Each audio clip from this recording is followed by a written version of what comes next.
मैं चेतराम मीणा, सहायक आचार्य, राजकीय महाविद्यालय करौली, बीएससी सेकंड ईयर, ईथोलॉजी।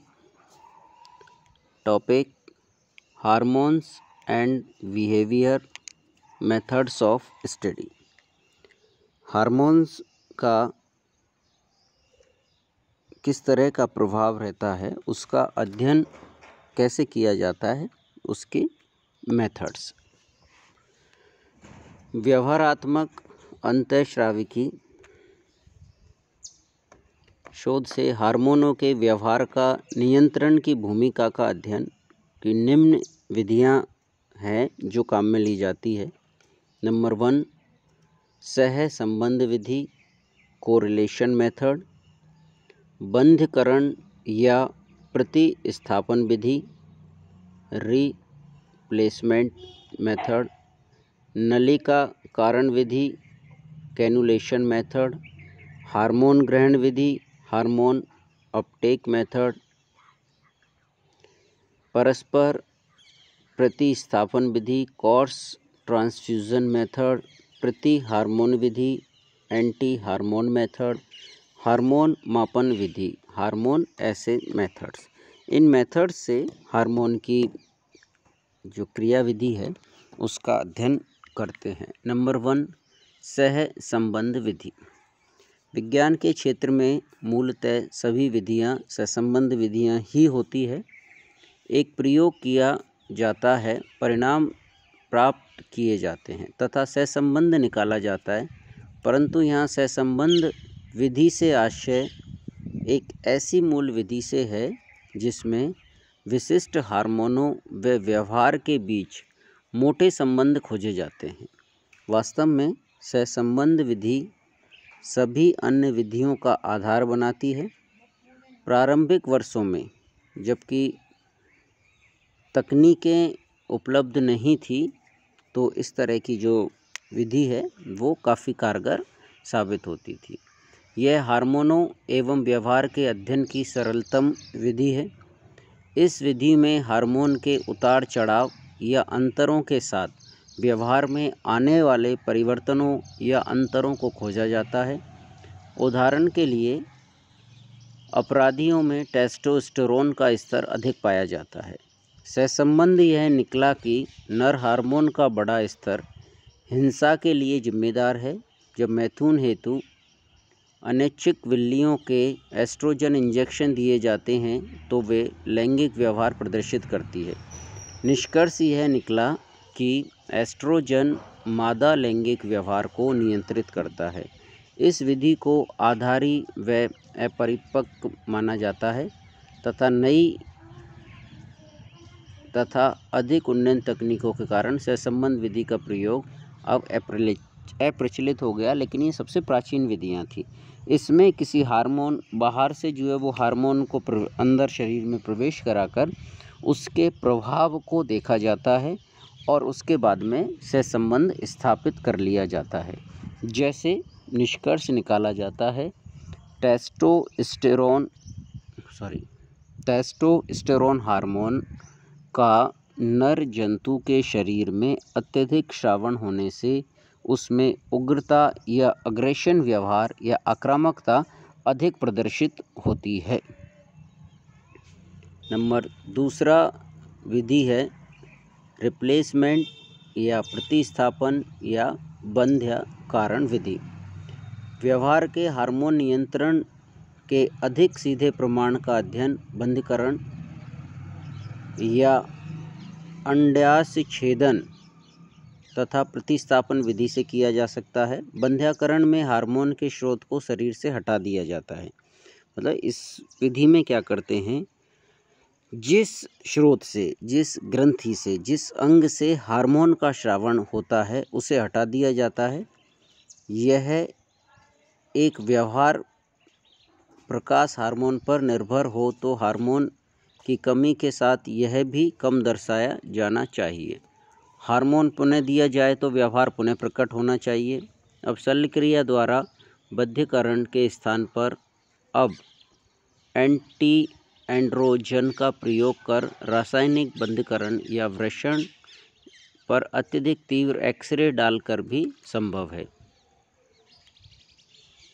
बध के नर को आमंत्रित करने वाला अपना जाति विशिष्ट प्रणय निवेदन नहीं कर पाती है, परंतु मादा लैंगिक हार्मोन दिए जाने पर उसकी समस्त गतिविधियां सामान्य हो जाती है।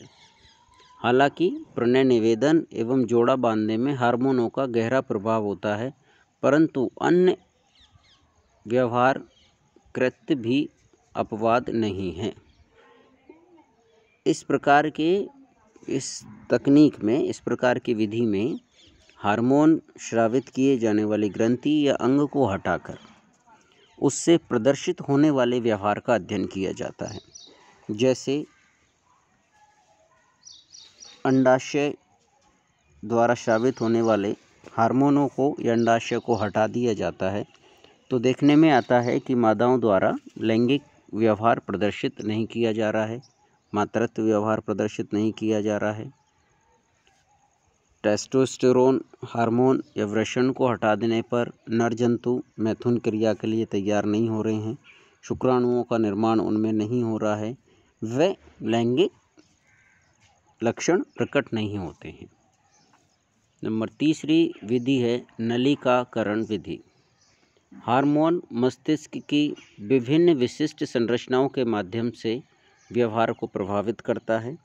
इस विशिष्ट सहसंबंध का अध्ययन करने हेतु मस्तिष्क मानचित्र ब्रेन मैप्स की सहायता से मस्तिष्क के नियत स्थान पर धात्विक नलिका घुसाई जाती है तथा व्यवहार का अध्ययन करने हेतु इसमें हार्मोन टपकाया जाता है। मतलब किसी विशेष नली के माध्यम से, उपकरण के माध्यम से ब्रेन का मैप तैयार करके और विशेष अंग तक, विशेष बिंदु तक वहाँ हार्मोन टपकाया जाता है।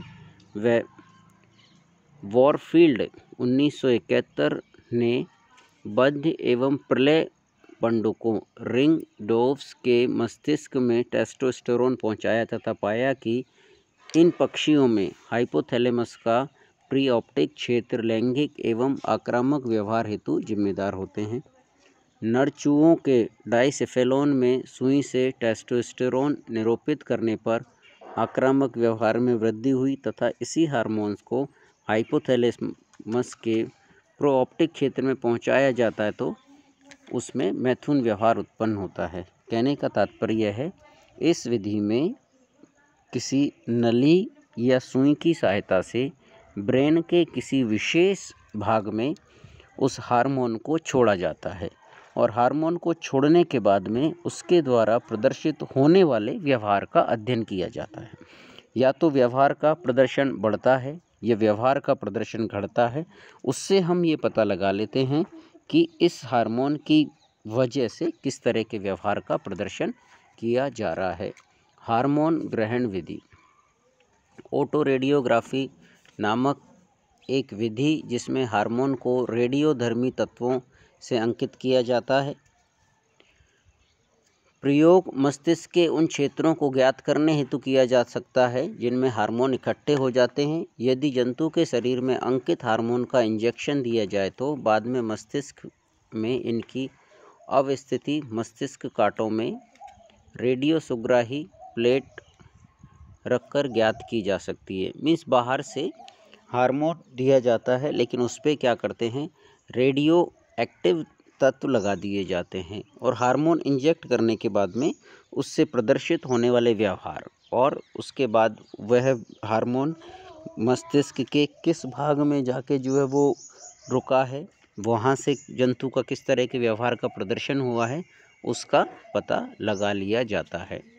पांचवी विधि है परस्पर प्रतिस्थापन विधि, क्रॉस ट्रांसफ्यूजन विधि।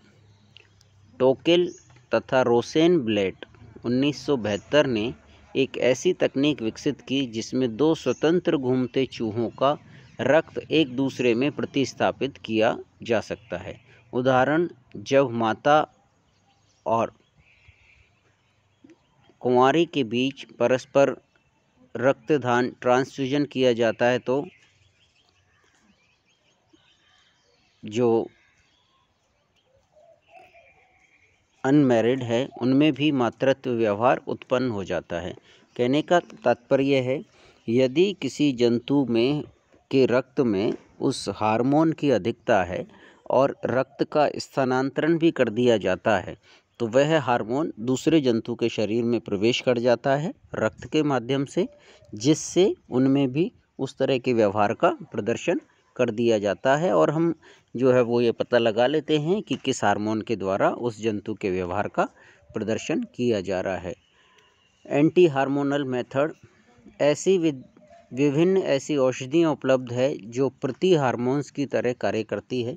इस प्रकार के अध्ययन को एंटी एंड्रोजन व एंटी एस्ट्रोजन दोनों ही काम में लिए जाते हैं। जब किसी प्रकार को एक एंटी हार्मोन दिया जाता है तो यह किसी विशिष्ट हार्मोन को निरोधित करता है तथा साथ ही जंतु के उस विशिष्ट व्यवहार को लुप्त होता है। तात्पर्य ये हुआ, इस विधि में बाहर से हम हार्मोनों को संदमित करने वाले एंटी हार्मोन्स बाहर से इंजेक्ट कराए जाते हैं। जैसे ही एंटी हार्मोन बॉडी के अंदर इंजेक्ट कराए जाते हैं, उस विशेष हार्मोन द्वारा प्रदर्शित होने वाले व्यवहार को संदमित कर दिया जाता है या विशेष प्रदर्शित होने वाले व्यवहार उत्तेजित हो जाता है। उससे हमें जो है वो पता चल जाता है कि किस हार्मोन की वजह से इस व्यवहार का प्रदर्शन हो रहा है। हार्मोन मापन विधि हार्मोन के प्रभाव के अध्ययन के क्षेत्र में यह सबसे अधिक उत्साहवर्धक खोज रक्त के हार्मोन की मात्रा के सीधे रासायनिक मापन विधि का विकास है। सीधे हार्मोन मापन से हार्मोन स्राव तथा व्यवहार के परिवर्तन में संबंध खोजा जा सकता है। हम हार्मोन मापन विधि से अनेक रोचक परिणाम प्राप्त कर सकते हैं। इसमें देखा जाता है कि किसी विशेष व्यवहार के प्रदर्शन होने पर रक्त में किस तरह के हार्मोनों का श्रावण अधिक हुआ है या किस तरह के हार्मोन जो है वो अधिक पाए जा रहे हैं, उससे आपस में व्यवहार और रक्त में पाए जाने वाले हार्मोन के बीच में एक सहसंबंध स्थापित करके यह ज्ञात कर लिया जाता है कि किस हार्मोन के द्वारा किस तरह के व्यवहार का प्रदर्शन किया जा रहा है। तो इन विधियों द्वारा हमें जो है वो ये पता चलता है कि कौन से हार्मोन के द्वारा किस तरह के व्यवहार का प्रदर्शन किया जा रहा है, उसका अध्ययन हम कर लेते हैं। उसमें बहुत सारे जो है वो तरीके काम में लिए जाते हैं। एंटी हार्मोन देके, रक्त के अंदर हार्मोन की प्रतिशतता को जानकर, नली के माध्यम से या सुई के माध्यम से ब्रेन में उस हार्मोन को प्रवेश कराकर, या हार्मोन व व्यवहार में सहसंबंध स्थापित कराकर, या मस्तिष्क के या ग्रंथि या अंग के विशेष भाग को हटाकर उस हार्मोन को जो है वो ख़त्म करके और फिर व्यवहार का अध्ययन कर लेते हैं। इससे पता चल जाता है कि कौन से हार्मोन के द्वारा किस तरह के व्यवहार का प्रदर्शन किया जा रहा है। धन्यवाद।